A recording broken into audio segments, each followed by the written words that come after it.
There's something quite extraordinary going on here. Most of us don't even know what it is. We don't know what it's about. We don't even know it's happening, but it is happening. Every moment of every minute of every hour of every day, it's happening. It's life happening all around us. And here's what not very many people really fully and deeply understand, much less appreciate. It's happening for a reason.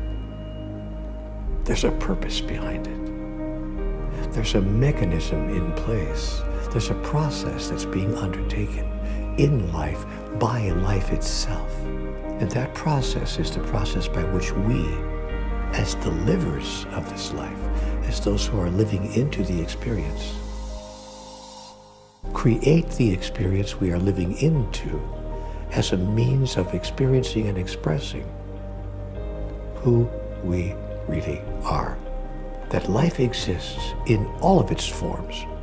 The beauty of the night sky, the wonder of a garden of flowers, the incredible expression of humanity itself, the feeling of love, and the glory of a great idea which has just come to someone and exploded within them. An awareness of something that they can't even name, but they can feel. Ah, they say, that's me. Even as they see the night sky, they see a part of themselves there. There's a way to relate. Even as they see the flowers in a beautiful garden, they can see themselves there. There's something of beauty in me too. And look at this, I'm merely looking at myself in another form. And even as we look at other people, we can relate. And we say, there I go, being human, being wonderful, being glorious, being divine. There's something quite extraordinary going on here. It's a process, not only by which we experience ourselves as divine, but by which we define what divinity is to us. Can you imagine a process like this? We're actually creating God through the process of being God as we are choosing to create it. That's what's happening. That's what's going on. That's the miracle of life itself, flowing through you, in you, as you. And once you understand what's going on, the purpose of all of it, the divine process, you take part in it in a brand new way. Not unconsciously, but consciously. Not unintentionally, but intentionally. Not accidentally, but on purpose. And you see every golden moment of now as an opportunity to recreate yourself anew in the next grandest version of the greatest vision you ever held about who you are. And if you do that only for a short time, for an hour a day, an hour a week, an hour a month, your whole life will suddenly make sense to you. And you will touch the world in a way that brings sense to the world. That's how life itself changes and becomes the miracle it was intended to be when you decide to be the miracle you were intended to be. So be it.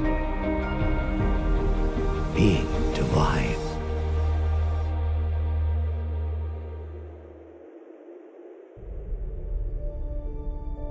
When you wake up tomorrow, the canvas of your life is blank. You can paint a completely different picture tomorrow than you've ever painted before. Your past does not equal your future. You can hit the reset button to your life at any time. I want to suggest that you hit it today. I wake up every day and say, I want to be a little bit better than I was the day before. I think if you're successful, the money will follow. Get up in the morning and invite good things into your life. I am blessed. I am strong. I am talented. I am disciplined. I am focused. I am prosperous. When you talk like that, talent gets summoned by Almighty God. Go find that person. Health, strength, abundance, discipline starts heading your way. But how many people, when they wake up in the morning, look in the mirror, the first thing they say, I am so old, I am so wrinkled, I am so worn out. You are inviting oldness. You're inviting fatigue. You need to focus on your future now. Whether you're talking about past successes or past failures, you're talking about the past. It's done. Do I want my attention on the defeat, or do I want my attention on where I'm going? I want my attention on where I'm going, so I pull my legal pad out. I don't look at the defeat. I look at, hey, where am I going? Where do I want to go in life? What is my destination? If you've ever been in a car, a windshield in a car is that big, right? How big's the rear view mirror? It's about that big. Why do you think that is? Because you want your attention on the future, on the potential, on where I'm going. If you want to be successful, you're going to have to accept that your beliefs are decisions. You're deciding to believe that negative thing. You're deciding to discount positive things. That's a decision. So you can decide that you can get good at anything, or you can say, no, there are limits. Whichever you do, the famous Henry Ford quote, whether you think you can or you think you can't, you are absolutely right. Life is not fair. It's a battle of your mind. It's a battle of your heart. It's a battle of your will. It's a battle for your inner soul. Like you have to fight for your life.